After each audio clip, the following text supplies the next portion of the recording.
O livro vai ser apresentado pela professora Maria Sequeira Mendes, que é bacharel em Comunicação Social pela Universidade Católica Portuguesa, mestre pela Universidade de Lisboa e doutorada também por essa universidade em Teoria da Literatura. É professora da Escola Superior de Teatro e Cinema do Instituto Politécnico de Lisboa, onde se ocupa sobretudo de peças de Shakespeare.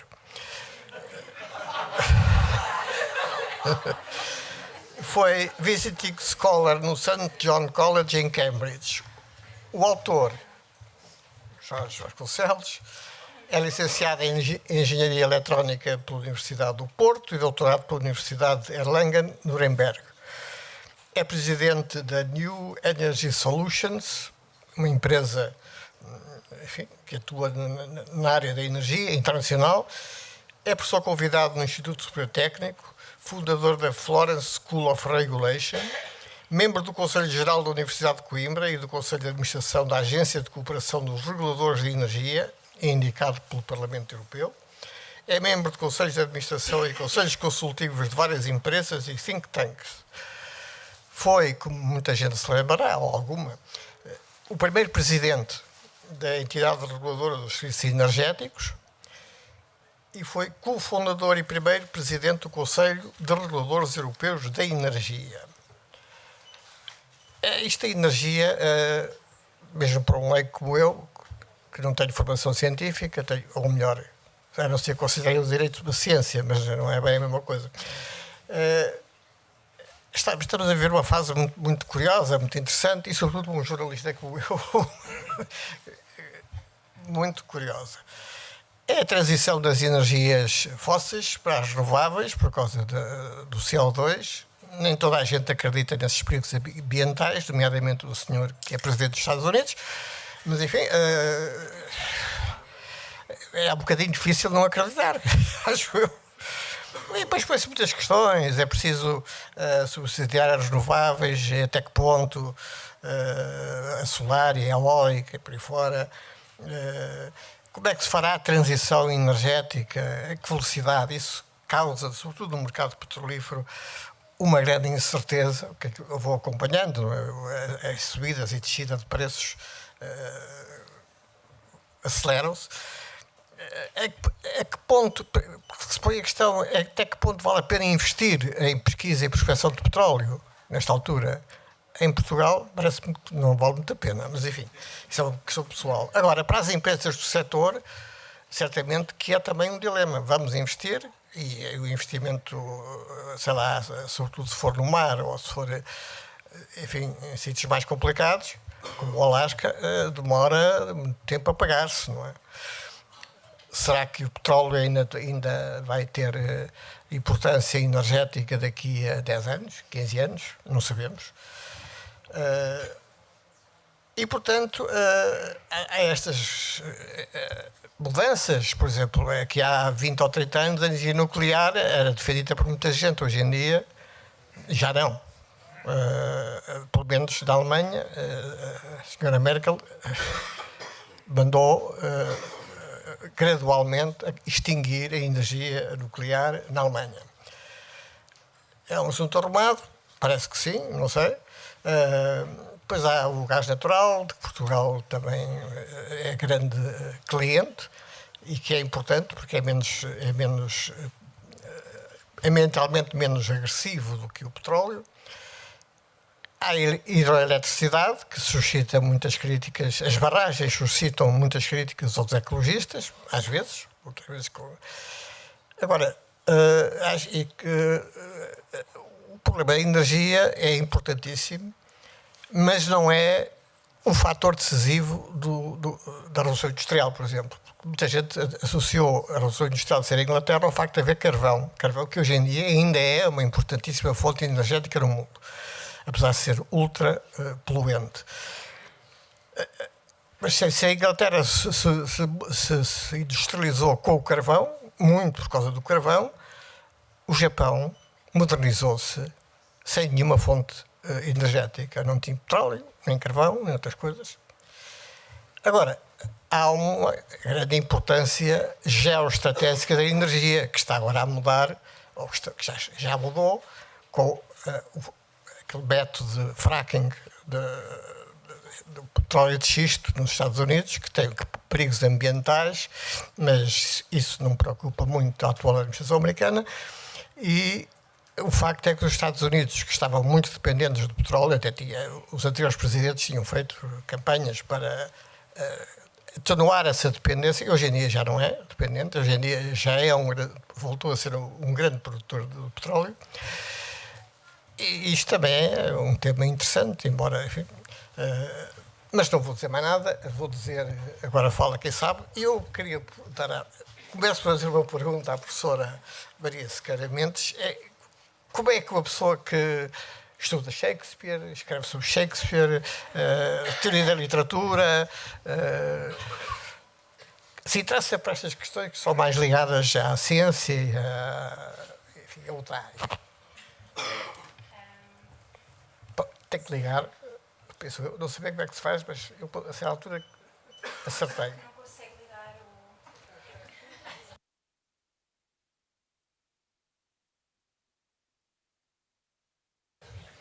o... Portanto, já viram o meu jeito para estas coisas. Antes de mais, queria agradecer o convite ao Jorge e à Fundação. E queria começar por dizer aquilo que é óbvio para todos, não é? E respondendo assim à pergunta, que na verdade, quando recebi o convite, tive o impulso honesto de dizer que não seria possível aceitar, porque alguém como eu, que não consegue compreender a sua própria conta de eletricidade, não devia submeter-se a estas vergonhas em público. Mas eu padeço do mal da curiosidade, de facto, e, portanto, comecei a ler o livro, logo a seguir a responder ao e-mail. E 10 minutos depois, acho que às 2h39, exatamente 10 minutos depois do primeiro e-mail, enviei o segundo cheio de vergonha a dizer que tinha chegado à página em que se explica que eletricidade e energia não são, como é evidente, a mesma coisa, e que, portanto, pedia mil desculpas pelo meu engano. E, portanto, estou aqui hoje porque o Jorge se apiedou da minha ignorância, percebeu que não havia ninguém em Portugal que precisasse mais de ler este livro do que eu. E, portanto, eu, no fundo, estou aqui como prova viva de que se eu aprendi alguma coisa, qualquer pessoa pode aprender. Portanto, eu gostaria de começar por explicar o que era energia para mim antes de ler o livro, brevemente. Descrever aquilo que aprendi com ele e depois contar brevemente 2 ocasiões em que ele já me foi útil. E espero assim persuadir-vos de que é uma leitura que vale absolutamente a pena. E referir só que e essas 2 ocasiões foram uma conversa com o meu avô, que é uma pessoa particularmente insistente, e um verso no Henrique V do Shakespeare. E, no fundo, esta apresentação, como vocês vão ver, é uma espécie de manifestação pública de ignorância. Eu vou explicar com um ar muito, não sei, entretido, coisas que para vocês são provavelmente óbvias. E, ao mesmo tempo, é uma espécie de caminho, não é? Uma autobiografia da ignorância até à luz. E assim gostava de começar por referir e explicar o que era para mim energia antes de ler o livro. Shakespeare, que é, como ouviram, o autor a quem eu mais dedico energia nesta vida, nunca usa a palavra, o que foi uma pena, porque isso costuma-me resolver não sei, dificuldades como esta. Mas, na verdade, ele recorre àquilo que é a palavra energia entre a Inglaterra no século XVI, a partir da retórica. E uma descrição, ou a energia era a palavra usada por autores como Quintiliano, Cícero ou Aristóteles, que na retórica também fala do assunto, para explicar aquilo que era a capacidade que alguém tem de descrever as coisas de um modo tão vívido que nós os conseguimos ver como se elas estivessem presentes na nossa mente. E isso, no fundo, é o que Shakespeare consegue fazer. Os exemplos, por exemplo, em Shakespeare, são quase sempre terríveis e são quase sempre tragédias. Por exemplo, há um passo em que, no Othello, que é uma tragédia em que há um vilão chamado Iago que quer convencer o Moro de que a sua mulher, com quem ele acabou de se casar, o trai. E Iago usa a retórica e a insinuação para tentar persuadir Othello. E aquilo que ele acaba por fazer, ou uma das provas consideradas fundamentais, é um sonho, a descrição de um sonho. Não é? E como é que a descrição de um sonho consegue persuadir alguém de que a mulher o trai? Iago fala de uma forma tão vívida, explicando tudo, desde sensações como o suspiro que Desdémona teria dado, do que Cássio, com quem Desdémona estaria a enganar Othello. Que Cássio suspira por Desdémona, que suspira uma pequena frase em que diz ai, que pena que o Moro, é uma pena que o Moro existe, etc. E esta descrição é tornada tão vívida que aquilo que acontece é que o Othello a certa altura diz eu vejo a traição, não é? Eu vejo a traição no olho da minha mente. Pronto. E não querendo comparar o Jorge a um vilão de Iago, apesar de me ter colocado nesta situação, a um vilão shakespeariano, gostava de dizer que, de facto, uma das coisas que eu mais gostei neste livro foi o facto de, se a retórica é a capacidade de produzir uma descrição vívida, o primeiro elogio que eu tenho ao livro é o de que ele é capaz de nos fazer visualizar e perceber o que é a energia através das suas descrições do tema. E agora, começando a entrar naquilo que é o livro, no fundo o livro chama a atenção para o facto de a energia estar em todo o lado, ou seja, é aquilo que aquece e ilumina as nossas casas, é aquilo que põe meios de transporte e máquinas a funcionar. Há mercados de energia, precisamos de energia para nos alimentar. Algumas pessoas contam calorias. Não é o meu caso, que fui apanhada em flagrante delito a comer uma fatia de bolo de chocolate antes de vir para aqui, porque precisava de energia, lá está. E, por exemplo, ao ler, lembrei-me de personagens como o Oblomov, de um romance do Goncharov, que não tem energia e, por isso, nas 400 páginas do romance nunca se levanta. Há um breve episódio, mas não tem nunca energia para sair da cama. Ou de personagens como Tom Sawyer, do Mark Twain, cuja tia que lhe estava sempre a dizer que ele tinha demasiada energia e, portanto, se ele não poderia ter um bocadinho menos. A leitura do livro mostra-nos que, se estivermos bem vestidos e bem alimentados, temos menos frio e que, por isso, a energia também é uma questão de inteligência. Explica que existe toda uma indústria da energia e descreve o modo como a palavra entrou no dia-a-dia dos portugueses durante as crises do petróleo. Adverte-nos para o facto de que a energia se transforma de uma coisa noutra, mas que não se produz nem se consome. E por isso dizer que há muitas formas de produzir energia é errado, apesar de existirem formas diferentes de energia, desde a lenha ao carvão à energia nuclear.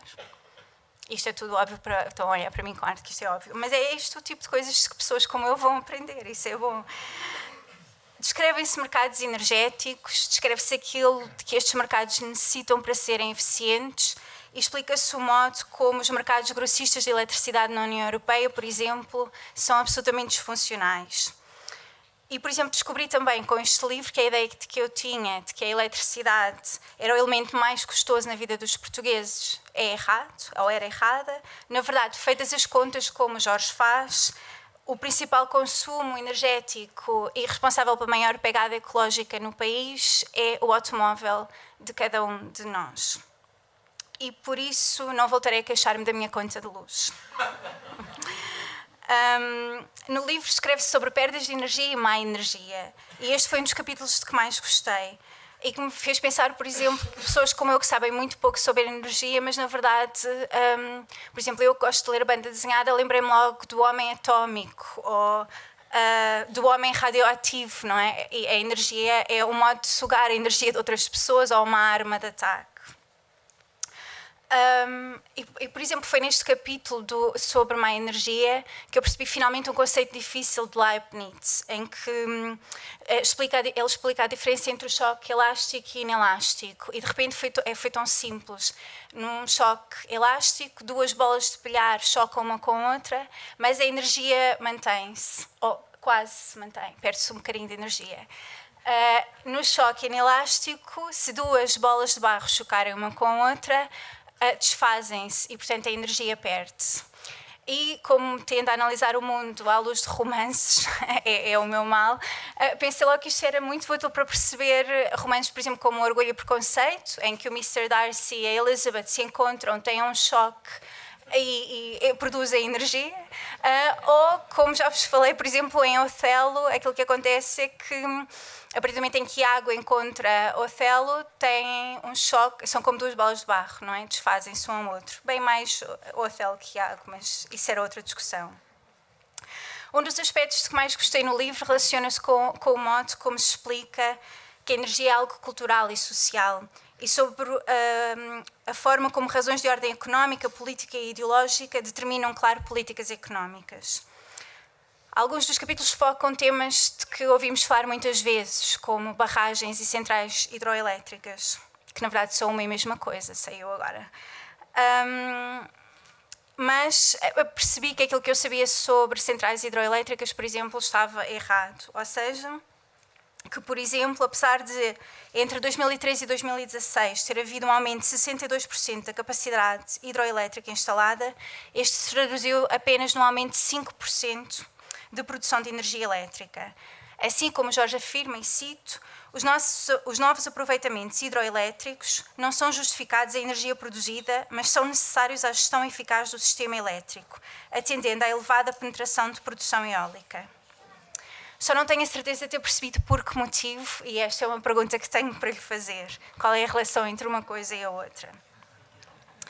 Mas a propósito de energia eólica, lembrava-me de ter lido um artigo há uns anos em que se explicava que Portugal tinha conseguido funcionar durante 4 dias seguidos só com energia renovável.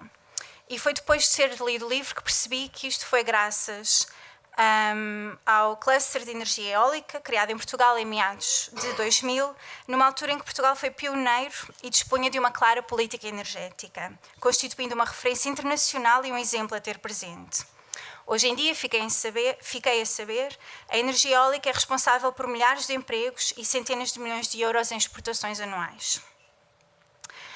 E chegamos aqui a uma das preocupações do livro, que se relaciona com a ideia de que as políticas energéticas devem ter em conta, como não, preocupações ambientais e de que estas podem e devem ser consideradas uma oportunidade para o desenvolvimento do país. Explicam-se assim enganos, como o problema de, no âmbito empresarial e no espaço público, a energia ser encarada como um fator de produção cujo custo é imprescindível baixar para assegurar a produtividade do país. Como Jorge tão bem explica, este foi o ponto de vista da Troika. Entre 2011 e 2014, este foi o ponto de vista que a Troika adotou erroneamente. Dado que, e cito, a energia não pode ser reduzida à sua dimensão económica, ignorando-se outras dimensões como o ambiente, a segurança e o abastecimento energético, até porque são poucas as indústrias em Portugal cuja competitividade depende criticamente do custo de energia. A este propósito, gostei muito de ler a secção intitulada Dos monopólios à comunidade, até porque a ideia de comunidade é uma coisa que mais valorizo. E antes de passar para a explicação do Jorge, gostava de mencionar aqui o trabalho do Mark Pagel, que é um cientista especializado em biologia de evolução, de quem eu gosto muito, e que rejeita a ideia de que as sociedades humanas evoluíram a partir da competição, ou seja, para ele, a evolução da espécie deve-se ao papel fundamental que a colaboração, que os seres humanos têm de criar comunidades de colaboração. E, portanto, para ele, aquilo que acontece com os seres humanos, ao contrário de outros animais, é que perceberam que se uns de nós pescam e outros, não sei, têm ovelhas, podemos trocar. E criam-se, assim, sistemas de cooperação entre pessoas que não pertencem à mesma família. O Pagel demonstra como a história da nossa espécie representa, ao contrário do que se pensa, o triunfo da cooperação sobre a competitividade e sobre o conflito. E é por isso que, à medida que as pessoas reconheceram que a cooperação trazia maiores benefícios do que ciclos infendáveis de traição e vingança, aprenderam a funcionar entre si. E é precisamente isto que o Jorge propõe, ao afirmar que para percebermos e dominarmos a transição energética, precisamos transformar o modelo de organização industrial dominante, passando para, e cito, o crescente envolvimento dos utentes ou consumidores, que passam a ser atores ativos do sistema energético. a gestão dos recursos energéticos deixa de ser uma simples questão de otimização de tecnologias e passa a ser resultante de mudanças de tecnologias e comportamentos, ao mesmo tempo que o número crescente de consumidores passa a ser, simultaneamente, produtores e co-decisores. E, na verdade, parece necessário para o planeta que, enquanto uma comunidade colaborativa, nos responsabilizemos pelas nossas escolhas e que tenhamos preocupações ecológicas em mente. E a este propósito, e quase a terminar, gostaria de referir o primeiro exemplo que demonstra como este livro já me serviu. Nos almoços com o meu avô, ele tem tendência para referir uma das muitas coisas em que eu sou incompetente e que, neste caso, é o facto de, com esta idade, como ele diz, eu nunca ter tirado a carta de condução. E insisto sempre, não é, todas as semanas, que estaria na altura de eu o fazer. Mas, desta vez, pude dizer-lhe, e cito, que o comprimento total das autoestradas aumentou de 316 km em 1990 para 1.482 em 2000 e para 3.665 em 2015. No final de 2015, as autoestradas representavam 21% do comprimento rodoviário total do país. E na Alemanha, por exemplo, o valor correspondente, como se explica no livro, é de 6%. Ou seja, no quarto século, de 1990 a 2015, o comprimento das autoestradas aumentou quase 10 vezes, enquanto se registrou uma diminuição de 17% da ferrovia. Com este tipo de políticas públicas, como se diz no livro, não se surpreende que, no que respeita à utilização do automóvel para transporte de passageiros, em detrimento de meios coletivos, que Portugal ocupa o segundo lugar na União Europeia, com uma taxa de 88,5%. Assim, com recurso a estes números que tinha copiado para o meu telefone, à espera de que chegasse a costumeira pergunta dos sábados, à hora do almoço, pude explicar ao meu avô que assim não me incluo nos 76% de agregados familiares que dispõem de automóvel e que, se o país não faz a sua parte pela proteção do ambiente, eu faço a minha. Ao que ele respondeu: é impossível ter uma conversa contigo, Maria.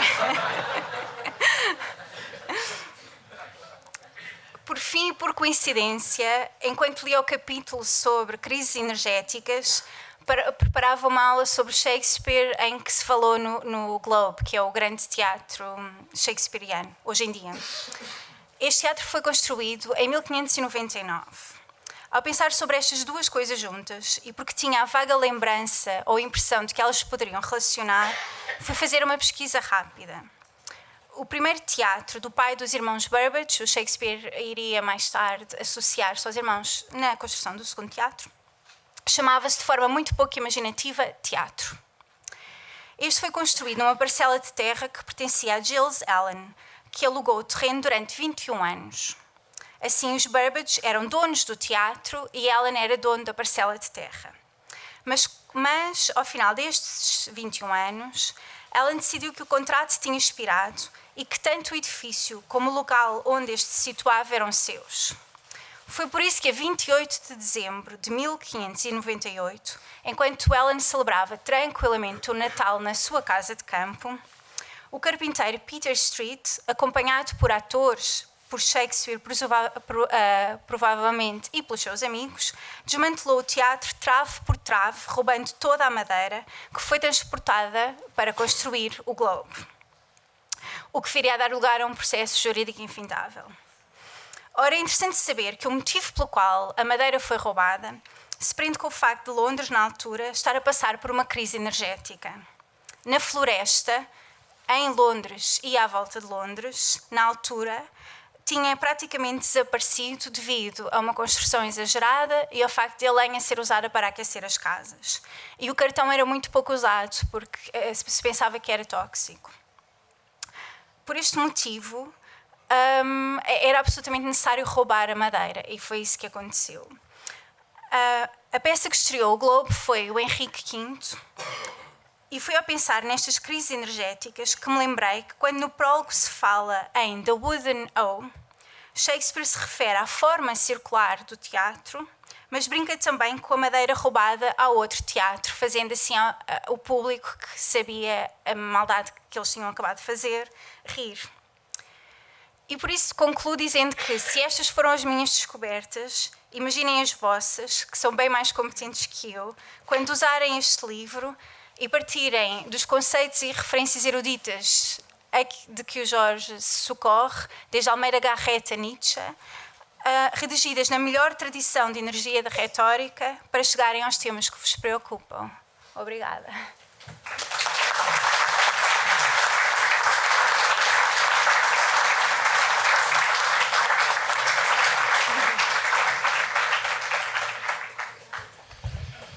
Bom, muito obrigado. Permitam-me que, antes de iniciar propriamente o percurso protocolar desta apresentação, e porque o Sr. Secretário de Estado da Energia nos deu a honra da sua presença, eu faço aqui uma observação, é que o livro foi escrito antes da muito oportuna última remodelação do Governo, e, portanto, qualquer referência que aqui foi feita pela senhora apresentadora... Não, eu citei sempre datas.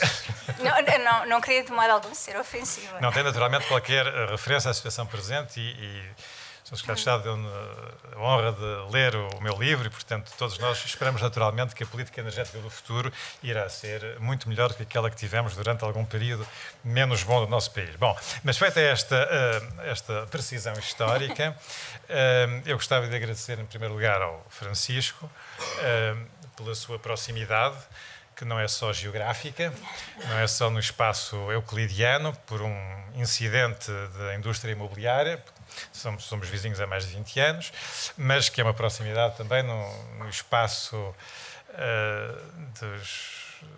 de outros sistemas de coordenadas, de afetos e de cultura. Portanto, muito obrigado por ter aceito, por estarmos aqui hoje.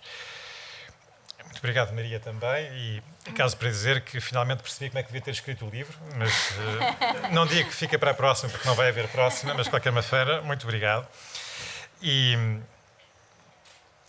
gostava depois de comentar alguns dos comentários, mas antes de entrarmos nessa parte mais da liturgia da palavra, deixe-me acabar a ladinha primeiro. Portanto... Mas antes disso, não sei, porque de facto foi tão bonito que... Me apetece quase dizer uma mentira, não sei se é possível. Uma mentira é dizer que, no fundo, o que eu ia dizer era que este livro foi escrito só para ser um pretexto a esta interpretação shakespeariana da energia. Objetivamente não é verdade, mas se nós acreditarmos naquela coisa mística da comunhão dos textos, que é uma espécie de versão laica da comunhão dos santos, quase também estamos dentro da verdade. E, portanto, olha, fica aqui esta minha observação de que eu acho que sim, acho que aqui havia uma qualquer causalidade que nos escapa. Bom, objetivamente este livro foi escrito porque a Fundação Francisco Manuel dos Santos e o seu editor António Araújo me convidaram para o escrever. O livro não estava na minha cabeça, aliás, nunca passou pela cabeça escrever este livro, nem outro livro qualquer parecido com este, nem outro livro qualquer, ponto. E essa é a verdade objetiva. Eu descobri ontem que lá na Fundação chamam carinhosamente ao António o mestre de obras, e foi literalmente isso que ele fez, foi encomendar uma obra, e eu tentei corresponder à encomenda que me foi feita. Porque é que aceitei o convite? Né? Bom, não era óbvio, não tinha que o aceitar. Aceitei o convite por uma razão inconfessável, e portanto não vos vou dizer qual foi. Mas posso-vos dizer algumas razões pelas quais não foi.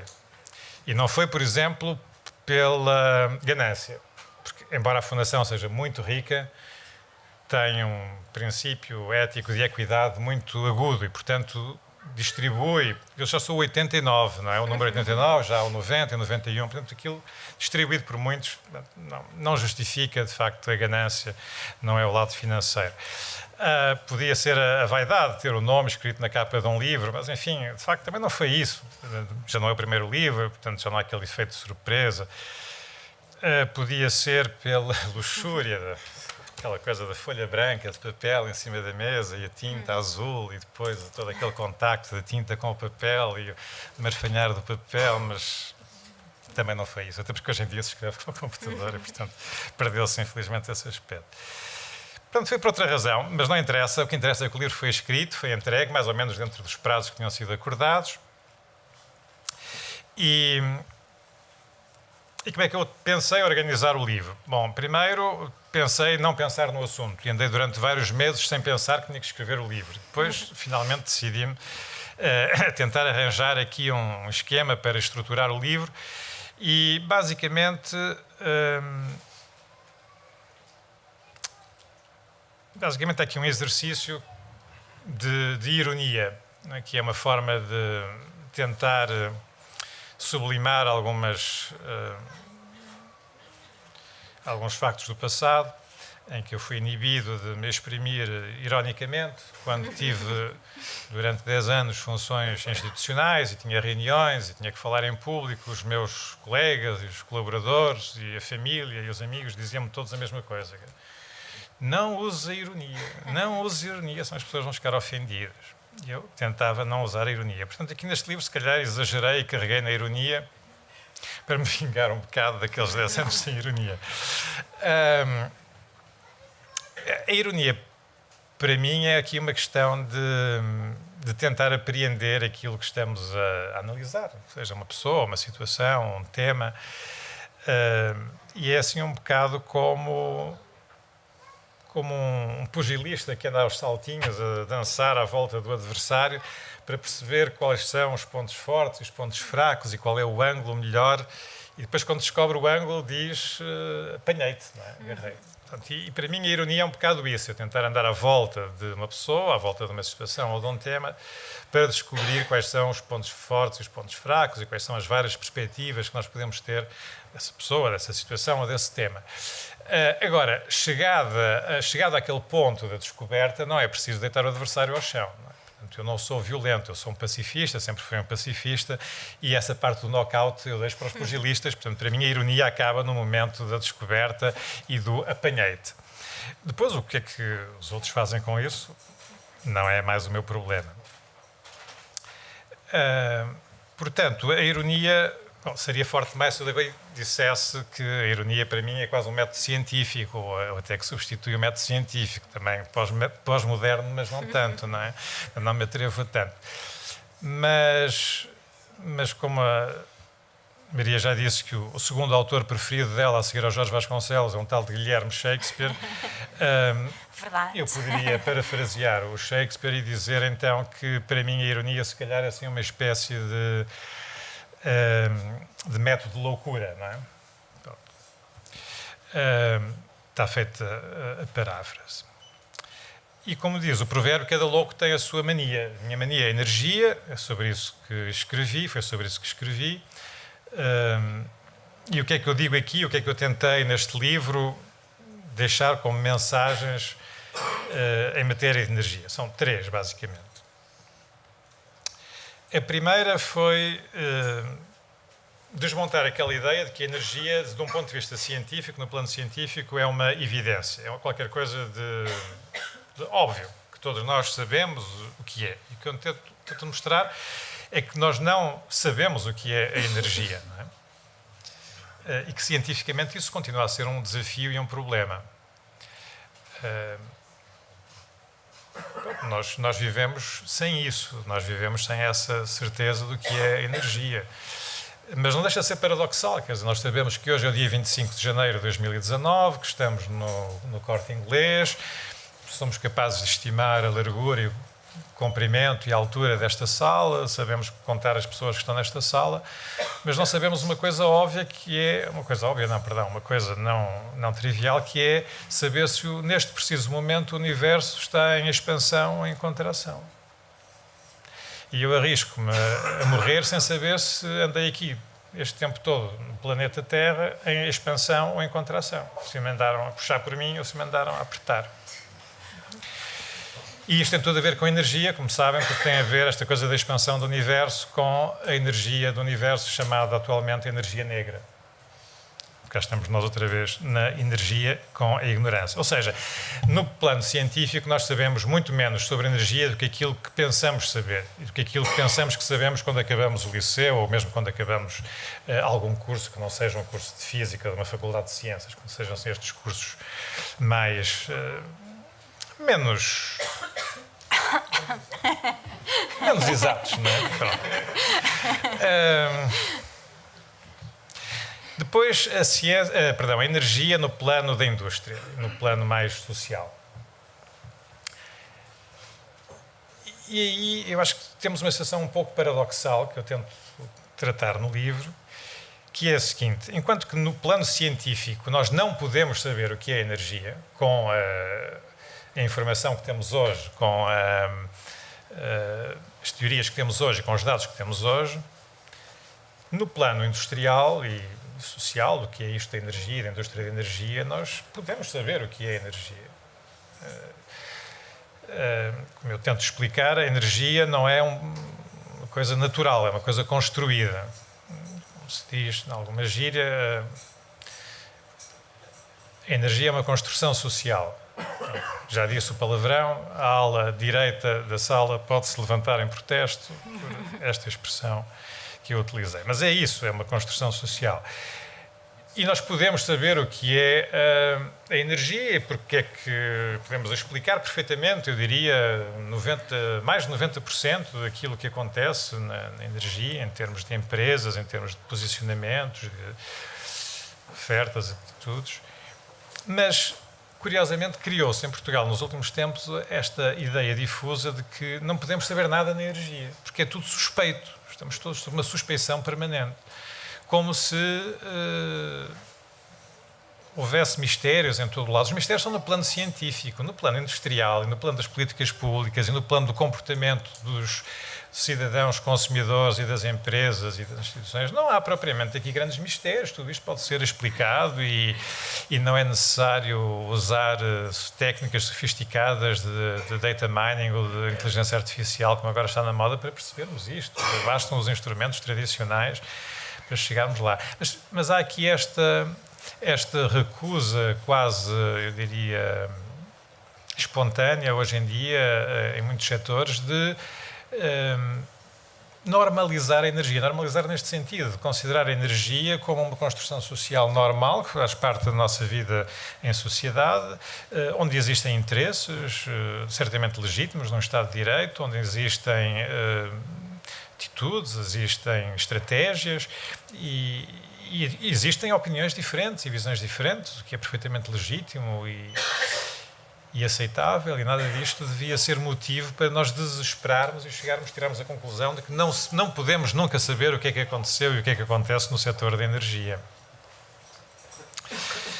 Portanto, esta era a segunda ideia que eu gostava de deixar aqui. E que me leva à terceira ideia, que é a energia e a transformação energética a que estamos a assistir atualmente é uma parte importante, creio eu, da transformação social que estamos a construir em conjunto em todo o mundo.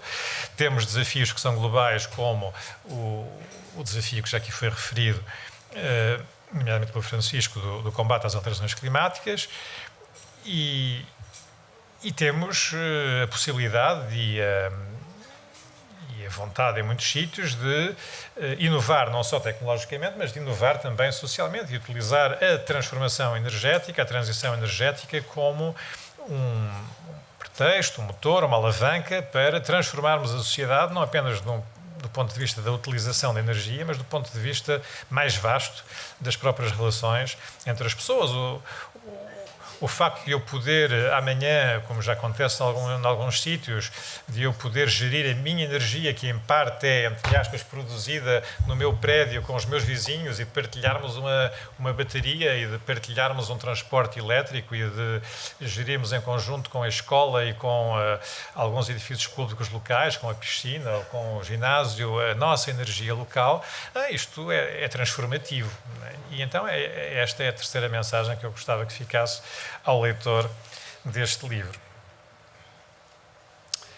Bom, e continuo com os agradecimentos e agradeço a todos os presentes, porque foram simpáticos e apesar do magnífico tempo que tivemos hoje aqui em Lisboa e do sol, vieram passar o fim de tarde numa sala às escuras, que não sei se é propriamente o melhor exemplo de eficiência energética, mas muito obrigado a todos pela vossa presença. Obrigado também e em particular àqueles muitos e àquelas muitas que nesta sala me acompanham há muitos anos e com quem tive a oportunidade de partilhar muitas experiências sobre a energia e de muitas reflexões e com quem aprendi tantíssimo.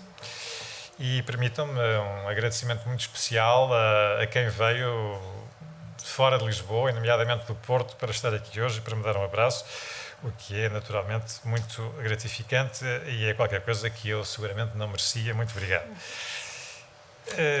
Só 2 ou 3 comentários aos comentários da Maria. Portanto, pois acho que o Shakespeare de facto não falava de energia, também não precisava. Já tinha feito essa pesquisa há alguns anos, também tinha chegado à mesma conclusão, portanto fico contente por ter agora uma verificação mais profissional.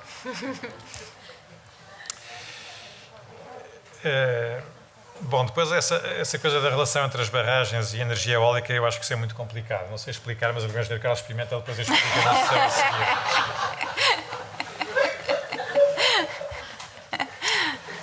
Quanto à carta de condução, acho que é uma ótima opção.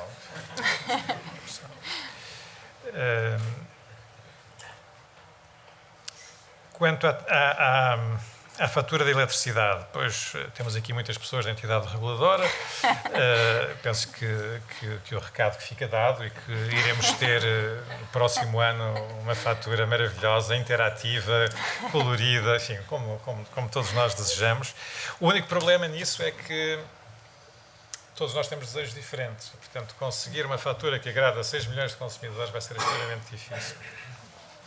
Boa sorte. Pronto, eu fico muito satisfeito por saber que o livro já foi útil à Maria em 2 situações. Eu, quando estava a escrever, a certa altura, aqueles ataques de loucura, julguei que era um artista, que estava aqui a escrever um livro e que isto é arte pela arte, que era, mas afinal, pronto, os livros têm utilidade e olha, espero que tenham muita utilidade então. Muito obrigado à Maria e ao Francisco. Obrigado.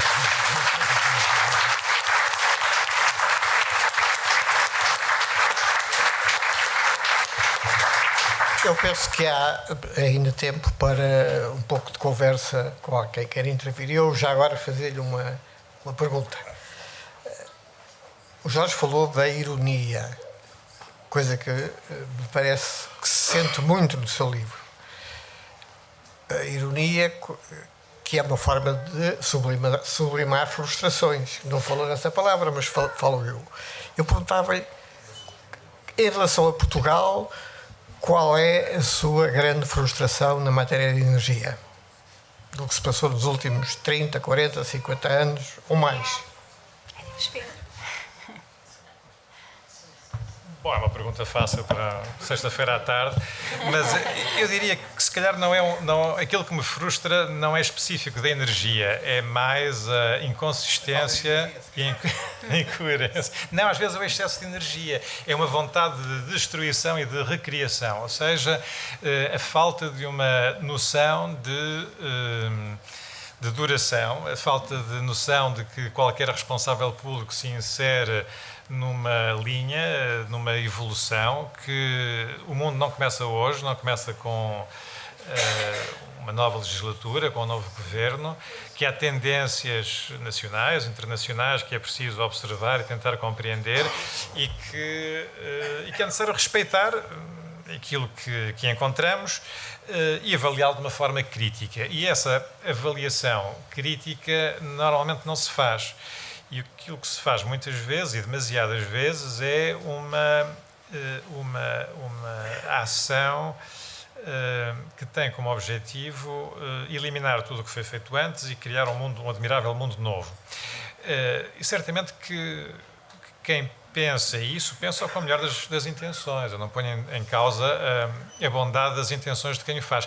O problema do nosso país é que temos uma rotatividade muito grande. Como as pessoas fazem permanentemente, ou pretendem fazer permanentemente reformas muito profundas, tanto reformamos que acabamos por não deixar que as coisas cresçam, evoluam, amadureçam e deem os resultados que eventualmente tinham sido pensados no início.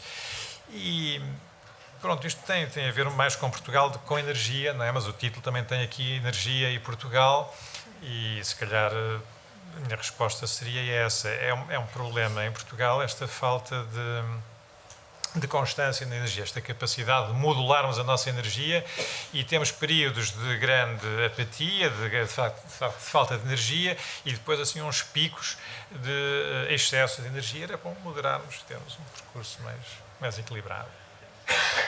Penso que se alguém quer pôr alguma questão ao autor ou à mesa, poderá fazê-lo. Tem ali o microfone.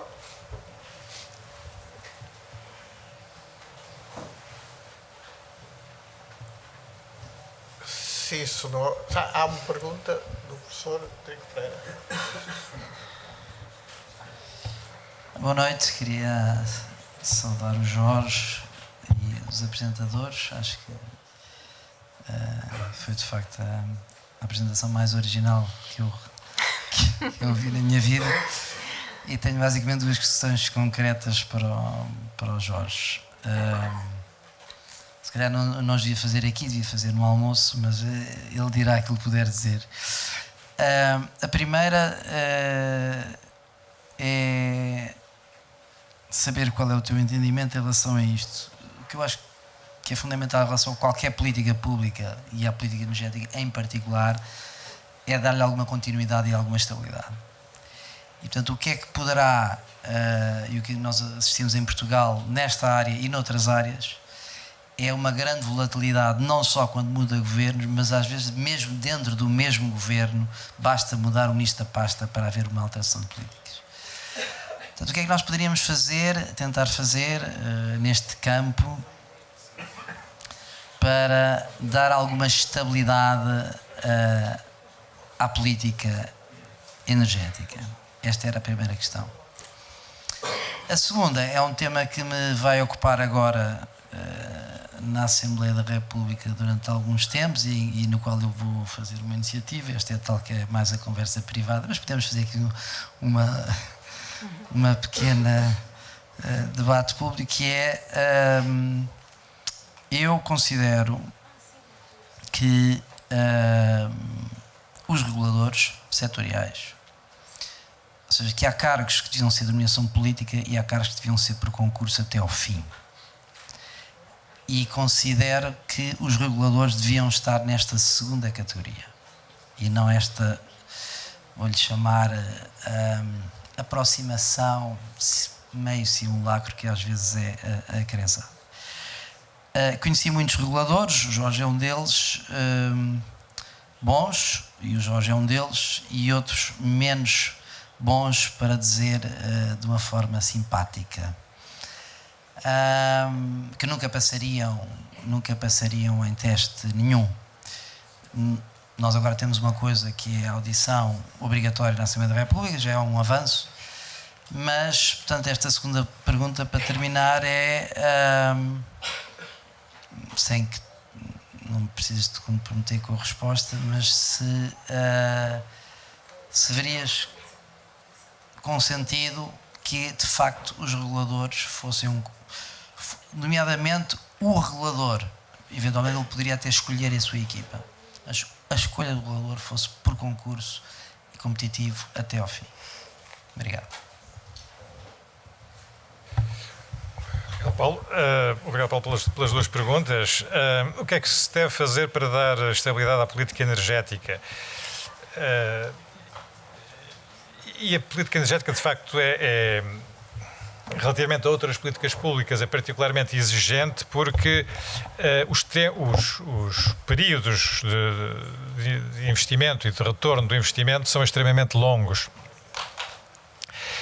Por isso, desestabilizar a política energética significa uma coisa tão simples quanto isto: aumentar o custo do capital para esta indústria e, portanto, aumentar o preço dos serviços que são prestados aos consumidores, sejam eles domésticos ou industriais. Todos nós, coletivamente, pagamos em dinheiro, pagamos em euros, os erros de política energética a que eu me referi e as desestabilizações quase permanentes do sistema. E até algumas tentativas de retroatividade legislativa. Enfim, já vimos monstruosidades de vários tipos. E isso é muito mau, isso tem um preço, isso sai caro. O que é que podemos fazer para o evitar? Eu acho que temos que distinguir entre dois planos: o plano estritamente mais político e institucional e um plano cultural. Quando eu dizia há pouco que me parece que este problema é um problema geral e não específico da energia, é neste sentido de apelo a uma alteração cultural que passa por coisas tão diferentes como uma maior exigência da sociedade, tanto da academia como da comunicação social, como das várias organizações da sociedade civil, uma exigência cada vez maior no escrutínio das políticas públicas, da sua transparência, da sua estabilidade, da sua justificação. Não aceitarmos, por exemplo, que continue a haver reformas brutais, por vezes, de determinados setores, em particular o setor da energia, ou tentativas de reforma, que não sejam baseadas numa análise de impacto sério. E se isso fosse feito, por exemplo, de uma forma sistemática, evitaríamos alguns desastres, não todos, mas alguns. Portanto, se a sociedade não exige ou não sente a necessidade de fazer ter esse tipo de exigências, o sistema político-institucional tende a amolecer, a não ser exigente com ele próprio. Eu vou tentar falar sem microfone. E torna-se difícil, então, evitar esses erros de política setorial. Portanto, a minha resposta é dupla. Por um lado, uma resposta cultural no plano da sociedade civil, de uma maior exigência, de uma crescente exigência, com iniciativas como alguns think tanks que aqui estão bem representados e outras iniciativas da sociedade civil que forcem o sistema a ser mais autorregulado neste sentido, a ser mais exigente e a garantir uma maior transparência e uma maior qualidade das políticas públicas.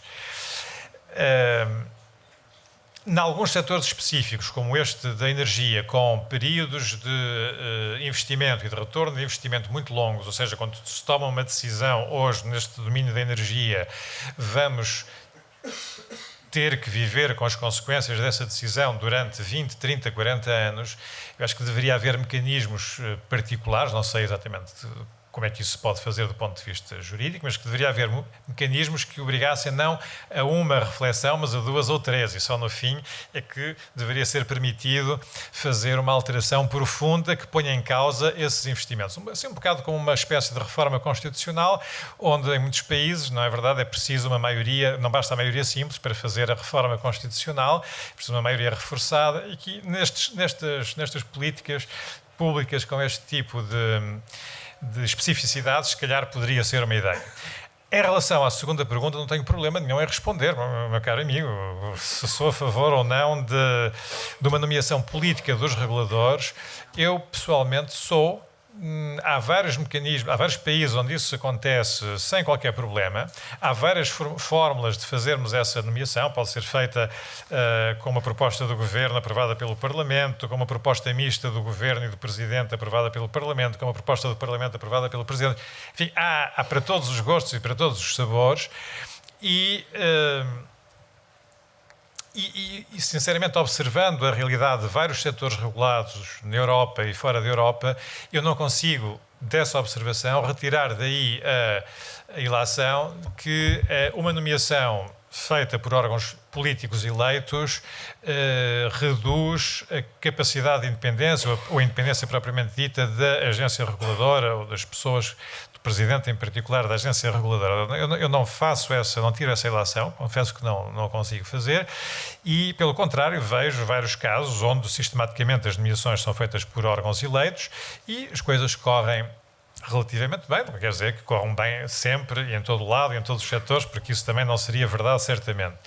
Eu acho é que o problema não está aí, não está na fórmula de escolha dos conselhos, dirigentes das entidades reguladoras. Aliás, o próprio sistema português, que tem vindo a melhorar ao longo do tempo no que diz respeito à nomeação e ao escrutínio dos reguladores, mas ainda tem bastantes imperfeições, mas mesmo com todas essas imperfeições, ele consegue, por vezes, fazer correções importantes e evitar alguns erros e chegar a soluções virtuosas. Aliás, nós temos aqui na sala um exemplo vivo de uma decisão virtuosa, o meu caro amigo Pedro Verdelho, que acaba de ser aprovado pelo Parlamento depois de ter sido escrutinado pela CRASAP para integrar o Conselho de Administração da ERSE. Isso depois de um episódio que, como é público e notório, não correu tão bem assim, do ponto de vista público e de interesse público, independentemente da qualidade das pessoas, mas, de facto, o sistema teve esta capacidade de autocorreção, funciona, consegue nomear pessoas adequadas, competentes, as pessoas certas para o lugar certo. Mais uma vez, eu acho que o aspecto cultural que é muito importante, em geral, da exigência da sociedade e depois da forma como isso se transmite ao sistema político-institucional e àquela casa que tu conheces agora tão bem, que é a Assembleia da República. Eu confesso que quando estive lá o ano passado numa audição de uma comissão parlamentar de inquérito, portanto uma comissão particularmente importante dentro da nossa arquitetura institucional, pelos poderes que tem, eu fiquei chocado, mas literalmente chocado, com a sugestão de membros do Parlamento, deputados portugueses, a sugerirem que as entidades reguladoras, quando discordavam do governo da altura, em relação a uma determinada medida, deviam apresentar propostas legislativas alternativas no Parlamento. Quer dizer, eu acho que não nos entendemos, não temos o mesmo entendimento sobre o que deve ser a regulação, de qual deve ser o equilíbrio de poderes num Estado democrático, cada vez mais aberto, cada vez mais participativo, mas quer dizer, há determinados limites e há determinados princípios que não deviam ser ignorados desta forma tão bárbara, não é? Porque isto é pôr em causa um funcionamento eficiente e transparente das instituições, é pretender que instituições que devem ter mandatos bastante limitados e depois devam estar sujeitas a um escrutínio também bastante apertado, tenham carta branca para poder fazer tudo e mais alguma coisa, entrando no domínio da política partidária, que é um domínio onde não devem entrar no domínio das políticas públicas em geral, mas não no domínio das políticas partidárias. Enfim, portanto, esse tipo de visão que existe ainda, pelo menos em alguns quadrantes, do espectro político e da sociedade, precisa de uma atualização, não é? De um adjornamento, e nós temos de contribuir para isso, a começar pela sociedade civil, pela academia, mais uma vez, pela comunicação social, pelos think tanks, pelos grupos, e esperando que depois isso chegue ao nível mais de codificação político-institucional, melhorando o funcionamento das nossas instituições e das nossas agências de regulação, que têm altos e baixos, mas que têm o seu percurso e que têm permitido que haja, apesar de tudo, um grau de transparência muito maior do que havia antes da liberalização e da regulação destes setores. Quando eu há pouco referia como segundo a mensagem aqui do livro, o facto de que é possível hoje compreender e conhecer a energia neste plano do funcionamento dos mercados, das instituições, das políticas públicas, era exatamente a isto a que eu me referia. Nós hoje temos um grau de transparência que não justifica este clima generalizado de suspeição e esta sensação que muitas vezes se transmite, não é possível perceber a energia neste plano social e económico. Não, é possível, assim nós o queiramos fazer e assim nós o queiramos compreender, e se isso hoje é possível, é em grande parte graças a um trabalho de criação de condições de transparência, de disponibilização de informação que permite que haja o melhor conhecimento e o maior escrutínio destes setores. Obrigado, Jorge. Não sei se alguém mais quer fazer uma pergunta. Seria a última. Obrigada. Queria, antes de mais, dar os parabéns e agradecer ao professor Jorge Vasconcelos por mais esta passagem de conhecimento na forma deste livro e que estou muito curiosa de ler pela forma crítica e irónica como sempre apresenta os temas a que se dedica. E agradecer à Maria a intervenção, gostei muito. Acho que eu sendo... Bom, trabalhando na área de energia, não quer dizer que sou especialista de nada, mas é a área em que tenho trabalhado. Acho que o que se calhar falta aos debates de energia é pessoas que não sejam especialistas em energia. E a forma como abordou o tema acho que foi muito interessante e agradeço por isso. Gostava de colocar uma questão que a Maria colocou porque me identifico consigo, porque também não tenho carro. Não porque não tenho a carta, mas não tenho carro. E quando digo isto, as pessoas ficam muito surpreendidas porque para todas as pessoas que eu conheço, a única razão para não se ter carro é não ter dinheiro para comprar um carro. Que não é o meu caso, graças a Deus, mas as pessoas não conseguem compreender. E então a pergunta que gostava de colocar a ambos, e ao avô da Maria, se tiver a oportunidade, é como é que veem este novo fenómeno da mobilidade em Lisboa? Eu moro nas Avenidas Novas e tenho medo de atravessar a Avenida República, não vai ser atropelada por uma bicicleta ou por uma trotinete elétrica. Mas eu acho isto super interessante, acho que é um resultado de uma combinação de políticas públicas com a construção das ciclovias e com as bicicletas partilhadas e de iniciativa privada, porque as trotinetes são de empresas privadas. E, portanto, saber o que é que vocês acham, comentários e como é que se pode retirar conclusões e aprendizagens deste setor energético, dos transportes e, eventualmente, para outros. Obrigada.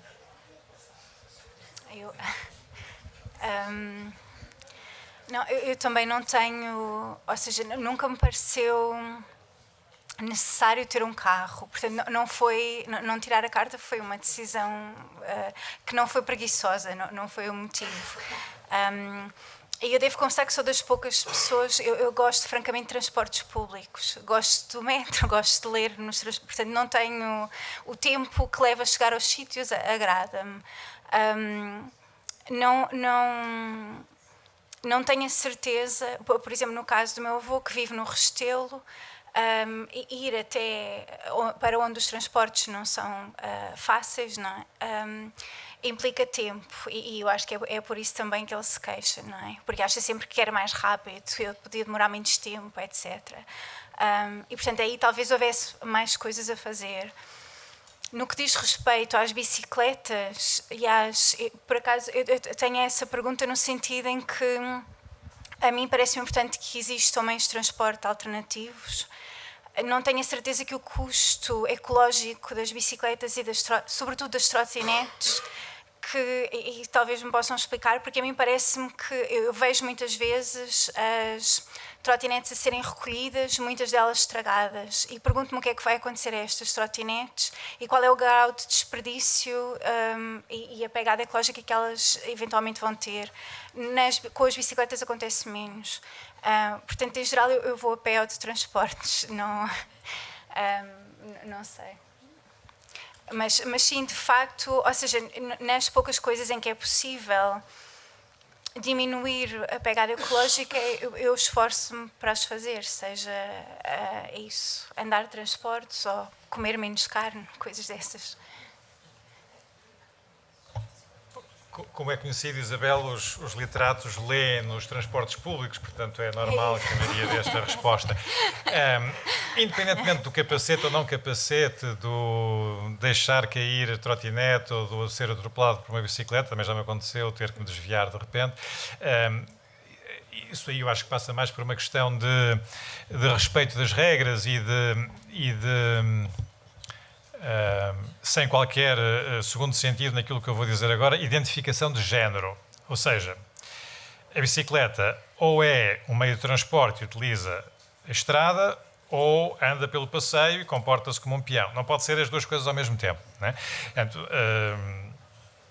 com algum respeito por princípios básicos de separação e de respeito das regras do Código da Estrada, eu acho que vamos conseguir conviver com toda essa nova fauna que povoa a nossa cidade. E aquilo que eu gosto particularmente nesta diversidade a que estamos a assistir no último ano e tal, não é? 2 anos, entre bicicletas mecânicas, bicicletas elétricas, bicicletas assistidas eletricamente, um aumento de scooters, sejam elas motor de combustão ou elétricas, carros partilhados, elétricos ou não elétricos. Enfim, aquilo que está a acontecer na mobilidade nos últimos 2 anos em Lisboa era absolutamente impensável há 10 anos atrás. E aquilo que está a acontecer é a demonstração empírica de que aquela velha ideia de que toda a gente tem que ter carta de condução e automóvel e deslocar-se de automóvel para o trabalho, para o cinema, para ir visitar os amigos, não é verdade, porque é possível viver de outra forma. E isto que acontece no domínio da mobilidade de uma forma já bastante visível é o que está a acontecer noutros países também, já no domínio da energia. Estas comunidades de energia que eu e a Maria nos referimos antes, já existem, enfim, em número reduzido, é verdade, mas já existem em várias partes. E era bom que também existissem em Portugal, porque nós temos capacidade técnica e social de nos organizarmos e de organizarmos essas formas novas de gerir a energia. E quando falamos aqui de energia, estamos a falar das lâmpadas e das casas e dos escritórios de energia neste sentido, mas, como também aqui já foi recordado, a maior fatia, como a Isabel sabe perfeitamente, é dos transportes. Aquelas políticas públicas que a Maria aludiu, referindo-se ao meu livro, que promoveram a autoestrada contra o caminho de ferro, tiveram como resultado que hoje, atualmente em Portugal, o setor dos transportes rodoviários é o principal responsável pelas emissões de gases de efeito de estufa. Ultrapassou a indústria, ultrapassou todo o resto. Isto é insustentável em termos ambientais, em termos económicos. Aquilo que é belo no que está a acontecer na cidade, ou nas cidades, é nós verificarmos empiricamente que é possível fazer de uma forma diferente e que não é preciso haver um decreto-lei, que não é preciso haver uma imposição, um regulamento municipal que nos diz como é que nós nos vamos deslocar do ponto A para o ponto B, porque existe capacidade de inovação no mercado e na sociedade para inventar e implementar esquemas novos e mecanismos novos. Se nós agora fizermos a associação destas novas formas de mobilidade, nomeadamente da mobilidade suave, mais transportes públicos de melhor qualidade, complementados com este tipo de mobilidade muito leve e muito suave, e fizermos a ligação disto com as novas comunidades de energia e com um maior papel dos cidadãos e dos consumidores na gestão da energia a nível local, a nível do bairro, a nível municipal, com maior envolvimento dos municípios, e eventualmente revendo a forma como as nossas redes elétricas e as nossas redes energéticas em geral são geridas, se calhar estamos a fazer aqui uma fantástica revolução, estamos a cumprir as metas a que Portugal se obrigou em termos de redução de gases de efeito de estufa, e estamos não só a reinventar a nossa sociedade de uma forma autónoma, sem estarmos necessariamente a copiar e a importar modelos, e estamos, ainda mais, em cima disso, a levar à criação de toda uma série nova de atividades económicas que passa sobretudo pela criação de pequenas e de médias empresas difusas no território e não necessariamente concentradas em Lisboa ou no Porto, e penso que tudo isto tem um impacto positivo, e era tudo isto que nós gostaríamos que acontecesse no nosso país e que, pelos vistos, de alguma forma embrionária, até parece que está a acontecer, e esperemos que continue e que se aprofunde.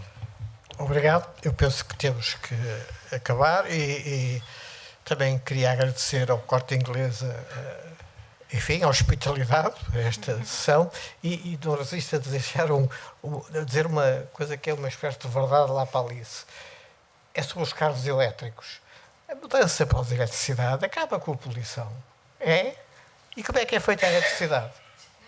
É que a eletricidade pode ser feita com muita poluição.